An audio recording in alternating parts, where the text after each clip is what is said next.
I still remember the sound metal screaming against wet asphalt glass, shattering my own voice breaking as I screamed my daughter's name. The yellow school bus was upside down in the rain smoke curling from the hood and under the twisted frame. My little girl was trapped. And across the street the woman who caused it all stood there on her porch holding her phone up like she was filming a movie. That woman was the president of our HOA. Her name was Margaret. It didn't start with violence. It started with control, small, polite, poisonous control. I moved into Maple Creek 3 years ago after my husband passed. I wanted peace, a quiet place for me and my daughter Ava. She's 10, bright as sunlight, but she was born with a condition that keeps her in a wheelchair. She's tougher than most adults I know. Every morning she'd wave to the bus driver, this sweet old man named Tom, as he lowered the ramp for her. It was our little routine coffee backpack kiss on the forehead wave goodbye. That small piece of normal life was everything to me. Then Margaret appeared. She was the kind of woman who acted like running the HOA made her queen of the neighborhood. Her yard looked like a magazine cover, and she treated the HOA handbook like a Bible she personally wrote. One morning she marched over while I was helping Ava onto the bus. Her lips pressed so tight they were almost invisible. "This bus stop is ruining the look of the neighborhood," she said, pointing her manicured finger toward the curb. "It scratches my property line. It's noisy." I thought she was joking. "It's just a school bus," I said. "For the kids." Her eyes narrowed. "For your kid," she snapped. "Maybe you should drive her yourself. That would be considerate." Something in her tone made my stomach twist. But I smiled anyway because I've learned that women like Margaret feed on reactions. I told myself to ignore her. People like that burn out on their own. But Margaret didn't burn out. She escalated. The next week I saw her hammering small wooden stakes into the grass near the curb, each one tied with a little red ribbon. Property markers, she called them. Boundaries. Then came the emails to the HOA board, the phone calls, the concerned citizen posts in the neighborhood group chat about traffic safety and visual harmony. She even stood outside every morning filming the bus on her phone. Ava noticed it too. "Mom, why does the lady always stare at me?" she asked one morning, clutching her lunchbox a little tighter. "She's just unhappy," I said. "Some people wake up like that." But inside I started to worry. Then one night I saw something through the blinds. Margaret out by the corner of the street, flashlight in one hand, hammer in the other. I watched her tap something into the ground over and over. The sound of metal on asphalt carried in the still air. I almost went out there but stopped myself. Maybe she was fixing her mailbox or something. I told myself that. I told myself everything was fine. The next morning it wasn't. The reflective cones the school district had placed for safety were gone. The barrier that kept cars from cutting through the shoulder also gone.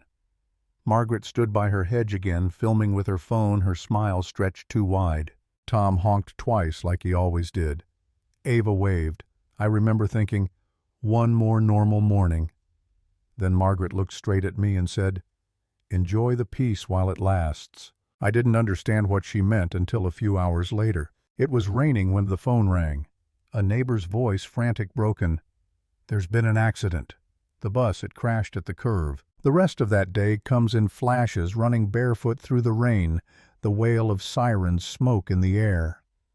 The bus was on its side at the bend near Margaret's house, metal twisted windows blown out. I saw Tom pinned under the steering wheel, blood on his face. And then I saw a piece of pink fabric wedged under a seat. Ava's backpack. I screamed her name until my throat bled. Firefighters pulled kids out one by one, wet and crying.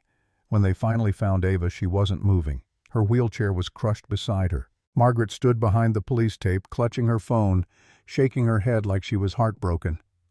"I told them this stop was dangerous," she said to a reporter.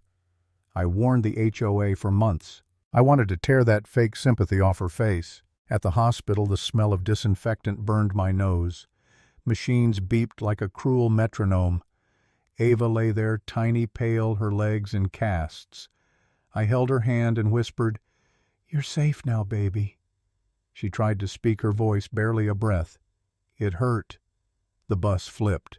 I told her to rest, told her I'd take care of it, but I didn't even know what it was yet. That night, Margaret showed up at the hospital with a bouquet of lilies. Lilies for a child in critical condition. I stared at her like she was a ghost. "Oh, Grace," she said softly, "this is so terrible. I warned everyone about that intersection." My voice shook. "You were there the night before. I saw you hammering something near the curb." Her smile twitched. "I was marking my property line. Don't accuse me of things you can't prove." "You moved the cones," I said, almost whispering. She leaned closer. "You're traumatized. You should be careful what you say." Then she placed the flowers on the table and walked out like she owned the room. I wanted to chase her. I wanted to scream. But instead I broke down next to my daughter's bed, the sound of her heartbeat monitor keeping time with my tears. The police called it an accident. Wet roads, they said. Poor visibility. No one wanted to hear about the cones or the hammer. Without proof, it was just grief talking. For a while I started to believe them. Maybe I was wrong. Maybe I imagined it. Maybe I was losing my mind. But then 3 nights later I couldn't sleep. Something in me refused to rest until I knew. I drove back to the crash site. The rain had stopped, but the road was scarred black from the skid marks. I walked with a flashlight, scanning the mud where the cones used to be. That's when I saw it. A tiny piece of orange plastic, cracked and bent, smeared with white paint. Paint that matched Margaret's curb. My hands were shaking as I followed the trail to her house. A new trash bin sat by her driveway. I lifted the lid and almost vomited. Inside were shards of broken cones, reflective strips torn off, and metal stakes just like the ones she'd hammered that night. Proof. I backed away slowly, heart hammering.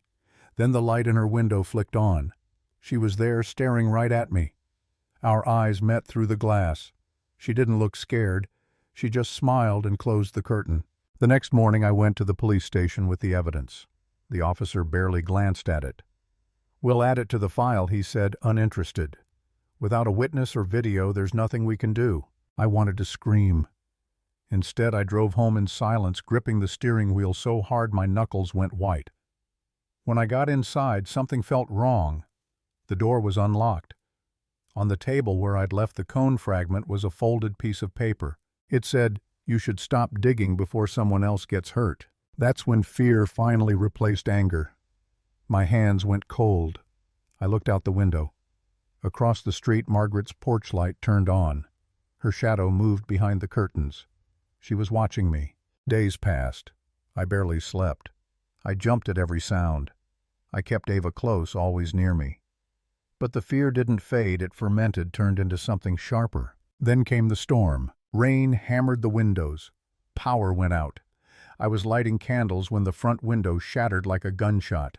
Glass sprayed across the room, and through the broken frame I heard her voice. "You shouldn't have kept digging." I froze. Margaret's silhouette stood in the doorway, flashlight in one hand, a crowbar in the other. "You took everything from me," she hissed. "My position, my reputation, my respect. You made people doubt me. Now you'll learn what happens when you cross me." I pushed Ava's wheelchair toward the back hallway, whispering for her to stay quiet. My heart pounded so hard I thought she could hear it. "You almost killed a child," I said, my voice trembling but loud enough for her to hear. She laughed, a bitter, hollow sound. "Almost. Maybe it's time I finish what I started." I grabbed the nearest thing, a laundry basket, and hurled it. It hit her shoulder. The flashlight spun, beam swinging wildly. She screamed and charged after us. I kicked open the back door, shoving Ava's chair through the mud.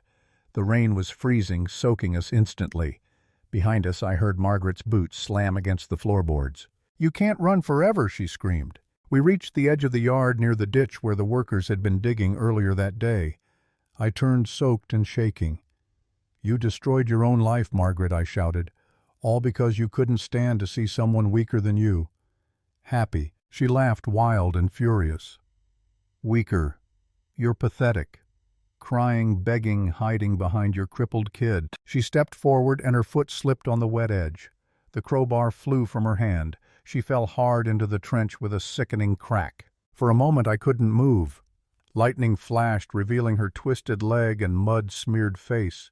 She was gasping, still trying to crawl out. "Don't move," I said, grabbing my phone with trembling hands. "You're hurt. I'm calling the police." She glared at me, hatred burning even through the pain. "They'll never believe you," she spat. "You're nothing. Just a widow with a crippled child and a crazy story." Something in me broke then, but not in the way she wanted. I lifted my phone, hit record, and pointed it straight at her. "Tell them what you did," I said quietly.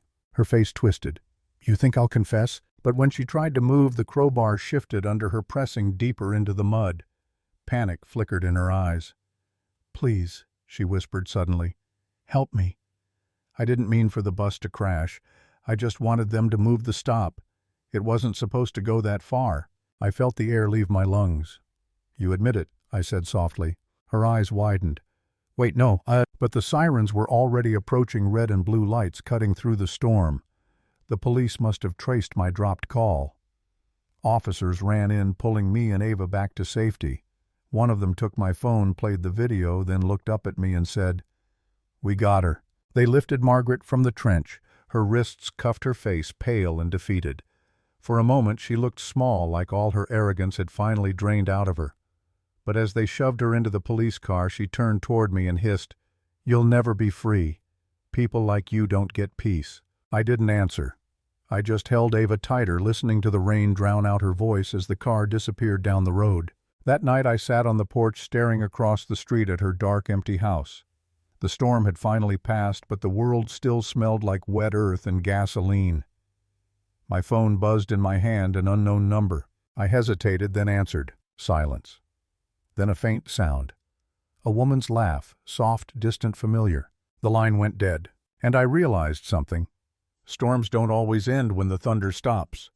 Some of them stay inside you, waiting for the next crack of lightning to remind you of what they took. Never underestimate how far a person drunk on power will go, especially when they think they're untouchable.